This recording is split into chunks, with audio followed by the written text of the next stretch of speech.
മലപ്പുറം തിരൂരിൽ mini lorry ക്വാറിയിലേക്ക് മറിഞ്ഞ് അപകടം. ലോറി വെള്ളത്തിൽ പൂർണ്ണമായി മുങ്ങിത്താഴ്ന്നു. ഒരാൾ ആശുപത്രിയിലേക്ക് മാറ്റി. തിരൂർ ഫയർഫോഴ്സ് രക്ഷാപ്രവർത്തനം നടത്തുകയാണ്. ലോറിയുടെ ബ്രേക്ക് നഷ്ടപ്പെട്ടാണ് അപകടമുണ്ടായതെന്ന് പ്രദേശവാസി പറഞ്ഞു. വിവരങ്ങളുമായി KT സ്വാലിഹ് ചേരുകയാണ്. സ്വാലിഹ്, ഇപ്പോഴും ആ ലോറി മുങ്ങിക്കിടക്കുന്ന ഒരാളെ രക്ഷിക്കാനുള്ള ശ്രമങ്ങൾ തുടരുന്നു എന്നാണ് മനസ്സിലാക്കാൻ കഴിയുന്നത്. എങ്ങനെയാണ് ഈ അപകടമുണ്ടായത്? എത്ര അടി താഴ്ചയുണ്ട് ഈ കുളത്തിന്? സിജു, ഇന്ന് ഉച്ചക്ക് 12 മണിയോടെയാണ് ഈ ഒരു അപകടം നടന്നിട്ടുള്ളത്. അവശ്യ സാധനങ്ങളുമായി വീടുകളിൽ കൊണ്ടുപോയി വിൽപ്പന നടത്തുന്ന ഒരു മിനി ലോറിയാണ് അപകടത്തിൽപ്പെട്ടത്. 2 പേർ ഈ വാഹനത്തിൽ ഉണ്ടായിരുന്നു എന്ന് സ്ഥിരീകരിച്ചിട്ടുണ്ട്. രക്ഷപ്പെട്ടത് ലോറി ഡ്രൈവർ ജാഫറിനെയാണ് നാട്ടുകാർ രക്ഷപ്പെടുത്തിയിട്ടുള്ളത്. ഇയാൾ ആശുപത്രിയിലേക്ക് മാറ്റിയിട്ടുണ്ട്. സഹായിയായ മറ്റൊരാൾ കൂടി വാഹനത്തിലുണ്ടായിരുന്നു. മുസ്തഫ എന്നാണ് ഇയാളുടെ പേര്. ഇയാൾക്ക് വേണ്ടിയുള്ള തിരച്ചിലാണ് ഇപ്പോൾ നടന്നുകൊണ്ടിരിക്കുന്നത്. ഫയർഫോഴ്സ്, തിരൂരിൽ നിന്നെത്തിയ ഫയർഫോഴ്സ് സംഘവും ഒപ്പം നാട്ടുകാരും ചേർന്നാണ് തിരച്ചിൽ നടത്തുന്നത്. ഇത് വലിയ താഴ്ചയുണ്ട്. അതോടൊപ്പം തന്നെ മാലിന്യം നിക്ഷേപിച്ച് അതും ഇതിന്റെ മുകളിലേക്ക് വീണ് കിടക്കുന്ന ഒരു സാഹചര്യമുണ്ട്. ഇത് മാറ്റിയാലേ ഈ ലോറി ഇവിടെ നിന്ന് പൊക്കിയെടുക്കാൻ സാധിക്കുകയുള്ളൂ. അതല്ലെങ്കിൽ ആള് കുടുങ്ങിക്കിടക്കുന്നുണ്ടോ എന്ന കാര്യത്തിൽ പോലും നമുക്കൊരു ഉറപ്പ് വരുത്താൻ സാധിക്കുകയുള്ളൂ. രക്ഷാപ്രവർത്തനം ഇപ്പോഴും തുടരുകയാണ്. ഈ ആളുകൾ വലിയ തോതിൽ കോഴി മാലിന്യം ഉൾപ്പെടെയുള്ളത് ഇവിടെ കൊണ്ടുവന്ന് തള്ളിയിരുന്നതായി പറയുന്നുണ്ട്. ജനവാസം കുറഞ്ഞ ഒരു ഭാഗം കൂടിയാണ് ഇത്. ഒരു ചെറിയ വളവുമുണ്ട്. അമിത വേഗതയിലാണ് ഈ വാഹനം വന്നത് എന്ന് ദൃക്സാക്ഷികൾ പറയുന്നുണ്ട്. ഇത് ബ്രേക്ക് നഷ്ടമായതാവാം കാരണമെന്ന് കരുതുന്നുണ്ട്. ഏതായാലും നിയന്ത്രണം നഷ്ടപ്പെട്ടാണ് ഈ റോഡിനോട് ചേർന്നുള്ള ഈ കുഴിയിലേക്ക് മറിഞ്ഞു വീണത്. സിജു, സ്വാലിഹ്, ഇപ്പോൾ ഈ രക്ഷാപ്രവർത്തനത്തിന് ഒരാളെ കണ്ടെത്താൻ തടസ്സമായി നിൽക്കുന്നത് ഈ ആഴവും നേരത്തെ പറഞ്ഞ പോലെ മാലിന്യങ്ങൾ കുന്നുകൂടിയതുമാണോ?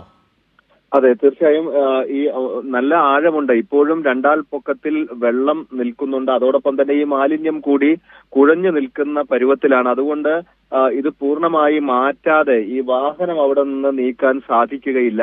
വാഹനത്തിന്റെ ഉള്ളിലാണോ അതോ പുറത്തേക്ക് വീണിട്ടുണ്ടോ എന്ന കാര്യത്തിലൊന്നും ഒരു വ്യക്തതയുമില്ല. മുങ്ങി പരിശോധിക്കുന്നതൊക്കെ വലിയ ബുദ്ധിമുട്ടാണ്. ഈ ഭാഗത്ത് നിന്ന് ഇത് മാറ്റാതെ ഒരു രക്ഷയുമില്ല എന്നാണ് ആളുകൾ പറയുന്നത്. ഈ പ്രദേശത്ത് നല്ല പരിചയമുള്ള ആളുകളൊക്കെ ഈ രക്ഷാപ്രവർത്തനത്തിൽ പങ്കാളികളായിട്ടുണ്ട്.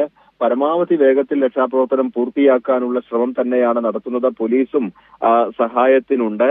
കൂടുതൽ ആളുകൾ ഇത് കാണാനായി എത്തുന്നത് ഈ രക്ഷാപ്രവർത്തനത്തിനെ ബാധിക്കുമെന്ന് പറയുന്നുണ്ട്. അതുകൊണ്ട് തന്നെ ആളുകളോടൊക്കെ മാറാൻ പോലീസ് നിർദ്ദേശം നൽകിയിട്ടുണ്ട്. രക്ഷാപ്രവർത്തനം വളരെ വേഗത്തിൽ തന്നെ പുരോഗമിക്കുകയാണ്.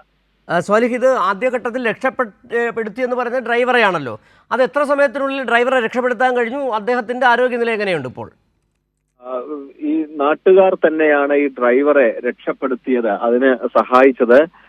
ഇയാൾക്ക് നില ഗുരുതരമായ ഒരു സാഹചര്യം തന്നെയുണ്ട്. ഇയാളിൽ നിന്ന് വിവരങ്ങൾ ശേഖരിക്കാനോ മറ്റോ ഒന്നും ഇതുവരെ സാധിച്ചിട്ടില്ല. പക്ഷേ നേരത്തെ തന്നെ ഈ വാഹനം പതിവായി എത്തുമ്പോഴൊക്കെ 2 പേർ ഉണ്ടാവാറുണ്ട്. അത് സഹായി മുസ്തഫയാണ് എന്ന് സ്ഥിരീകരിച്ചിട്ടുണ്ട്. ഇയാളെ ഈ വാഹനത്തിൽ ഈ അപകടം നടക്കുമ്പോഴും ഉണ്ടായിരുന്നു എന്നാണ് ദൃക്സാക്ഷികൾ, സമീപത്തുള്ളവരൊക്കെ പറയുന്നത്. അതടിസ്ഥാനത്തിലാണ് സ്വാലിഹ് പറഞ്ഞതിൽ നിന്ന് ഈ വീടുകൾ കയറിയിറങ്ങി സാധനങ്ങൾ വിൽക്കുന്ന മിനി ലോറിയാണ്, അങ്ങനെയുള്ളൊരു സ്ഥാപനമാണ്. അപ്പോൾ ഇവർക്ക് ഈ മേഖല പരിചിതം ആയിരുന്നു. വാഹനത്തിന്റെ ബ്രേക്ക് സംവിധാനത്തിലുള്ള തകരാറാണ് അപകടത്തിനിടയാക്കിയതെന്ന് പ്രാഥമികമായി പറയാൻ കഴിയുന്നുണ്ട് അല്ലേ? പതിവായി ഈ വഴി വരുന്ന ആളുകൾ തന്നെയാണ്, നല്ല പരിചയമുള്ള ആളുകൾ തന്നെയാണ്. നല്ല വേഗതയിലാണ് ഈ വാഹനം വന്നിരുന്നത് എന്ന് ഈ തൊട്ടടുത്തുണ്ടായിരുന്ന, ഈ അപകടം നടന്നതിന്റെ തൊട്ടടുത്തുണ്ടായിരുന്ന ആളുകളെല്ലാം പറയുന്നുണ്ട്. അത് ഒരു പക്ഷേ ഇതിന്റെ ബ്രേക്ക് നഷ്ടമായതാവാം ഇങ്ങനെ ഈ വളവിലും ഇത്ര വേഗത്തിൽ വരാനുണ്ടായ ഒരു കാരണമെന്ന ഒരു നിഗമനം നാട്ടുകാർ പറയുന്നുണ്ട്. പക്ഷെ അക്കാര്യത്തിൽ ഒരു സ്ഥിരീകരണമില്ല. അത് വാഹനം പുറത്തെടുത്ത് പരിശോധിച്ചാൽ മാത്രമേ നമുക്ക് അക്കാര്യത്തിൽ ഒരു ഉറപ്പ്, എന്താണ് ഈ അപകടത്തിന്റെ ഒരു കാരണമെന്ന് നമുക്ക് മനസ്സിലാവുകയുള്ളൂ. ഈ ഡ്രൈവറിൽ നിന്നും മൊഴി എടുക്കാനോ അതല്ലെങ്കിൽ ഈ സാഹചര്യങ്ങളെ കുറിച്ച് ചോദിക്കാനോ ഒന്നും ഇതുവരെ പോലീസിന് സാധിച്ചിട്ടില്ല. തിരൂരിലെ സ്വകാര്യ ആശുപത്രിയിലാണ് പ്രവേശിപ്പിച്ചിട്ടുള്ളത്. ഈ രക്ഷപ്പെട്ട ആൾ, ഈ ഡ്രൈവർ പ്രദേശവാസി തന്നെയാണോ? അതെ, ഈ പ്രദേശവാസിയല്ല, തൊട്ടടുത്തുള്ള ആള് തന്നെയാണ്. പതിവായി ഈ വഴി വരുന്നയാളും ആണ്. ഈ വാഹനം, ഈ സാധനങ്ങളുമായി പതിവായി എത്തുന്ന ആളാണ്. തിരൂരിലെ ഒരു സ്വകാര്യ ആശുപത്രിയിലാണ് നിലവിൽ ഇയാളെ പ്രവേശിപ്പിച്ചിട്ടുള്ളത്. ഈ നമ്മൾ ദൃശ്യങ്ങളിൽ കാണുന്ന പോലെ ഇതൊരു പാറക്വാറി ആയിരുന്നു, ഉപേക്ഷിക്കപ്പെട്ട പാറക്വാറിയാണോ അതോ നിലവിൽ അവിടെ ഖനനം നടക്കുന്നുണ്ടോ സമീപത്ത്? ഇത് വർഷങ്ങളായി ഉപേക്ഷിക്കപ്പെട്ട ഒരു തൊട്ടടുത്തൊക്കെ ഇപ്പോൾ വീടുകളും മറ്റുമൊക്കെ ഉണ്ട്. പക്ഷേ വലിയ തോതിൽ വെള്ളം, മഴക്കാലത്തൊക്കെ ഇത് നിറഞ്ഞ് വെള്ളം നിൽക്കുന്നതാണ്. ഇപ്പോൾ ഇത് ഉപയോഗശൂന്യമായി കിടക്കുകയാണ്. വെള്ളം ഈ അഴുക്കും മാലിന്യവും ഒക്കെ ഉള്ളത് കൊണ്ട് തന്നെ ഇത് ഉപയോഗിക്കാറുമില്ല എന്നാണ് നാട്ടുകാർ പറയുന്നത്. അതോടൊപ്പം തന്നെ ഈ ദൂരങ്ങളിൽ നിന്നൊക്കെ ആളുകൾ വന്ന് ഇവിടെ മാലിന്യം തള്ളി പോകുന്നതായി നേരത്തെ പരാതി ഉണ്ടായിരുന്നു. അത് ഈ വലിയ ദുർഗന്ധമൊക്കെ ഉള്ളതായി പരാതി ഉണ്ടായിരുന്നു. പക്ഷേ ഇപ്പോൾ ഈ രക്ഷാപ്രവർത്തനത്തിനും ഈ മാലിന്യമൊക്കെ തന്നെയാണ് വലിയ തടസ്സമാവുന്നത്. ഒപ്പം ഈ വള്ളികളും പടർപ്പുകളും ഒക്കെ അതിലേക്ക് തൂങ്ങി നിൽക്കുന്ന ഒരു സാഹചര്യം. അതൊക്കെ വൃത്തിയാക്കി വളരെ വേഗത്തിൽ ഫയർഫോഴ്സിന്റെ സംഘവും ഒപ്പം ഈ നാട്ടുകാരും എല്ലാം ചേർന്ന് രക്ഷാപ്രവർത്തനം തുടരുകയാണ്. ഈ നിലവിൽ ഫയർഫോഴ്സ് ക്രെയിൻ ഉപയോഗിച്ച് ലോറി ഉയർത്താൻ ശ്രമിക്കുന്നു എന്നാണ് മനസ്സിലാക്കാൻ കഴിയുന്നത്. പുതിയ ഏതെങ്കിലും കൂടുതൽ യന്ത്ര സംവിധാനങ്ങൾ എത്തിക്കേണ്ടതുണ്ടോ? എന്താണ് ഫയർഫോഴ്സ് അധികൃതർ പറയുന്നത്?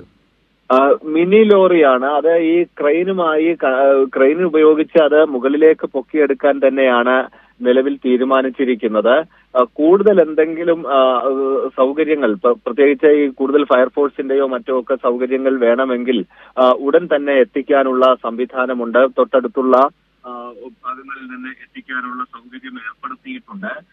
ആംബുലൻസ് സംവിധാനം ഏർപ്പെടുത്തി സജ്ജമാക്കി നിർത്തിയിട്ടുണ്ട്. ഇത്തരത്തിൽ പ്രാഥമികമായി ചെയ്യേണ്ട കാര്യങ്ങളെല്ലാം വളരെ വേഗത്തിൽ തന്നെ ജില്ലാ ഭരണകൂടം ഇടപെട്ട് ഇക്കാര്യത്തിന് നേതൃത്വം നൽകുന്നുണ്ട്. ഒപ്പം പോലീസിന്റെ ഒക്കെ ഒരു സഹായമുണ്ട്. ഈ വെള്ളത്തിലെ ഈ താഴ്ചയും ഈ രക്ഷാപ്രവർത്തനത്തിന് ഒപ്പം ഈ മാലിന്യം ഒക്കെ തന്നെയാണ് പ്രാഥമികമായി വലിയ ബുദ്ധിമുട്ട് സൃഷ്ടിക്കുന്നത്. ഈ ലോറി മുഴുവനായി തന്നെ ഈ ചളിയിലേക്ക് താഴ്ന്നു പോയ ഒരു സാഹചര്യമുണ്ട്. അത് മാറ്റിയാൽ മാത്രമേ നമുക്ക് ഈ ഇയാളെ രക്ഷപ്പെടുത്താൻ സാധിക്കുകയുള്ളൂ. അതല്ലെങ്കിൽ ഈ ഇതിനകത്ത് ആള് ഉണ്ട് എന്ന കാര്യത്തിൽ പോലും ഒരു ഉറപ്പിലേക്ക് എത്താൻ സാധിക്കുകയുള്ളൂ.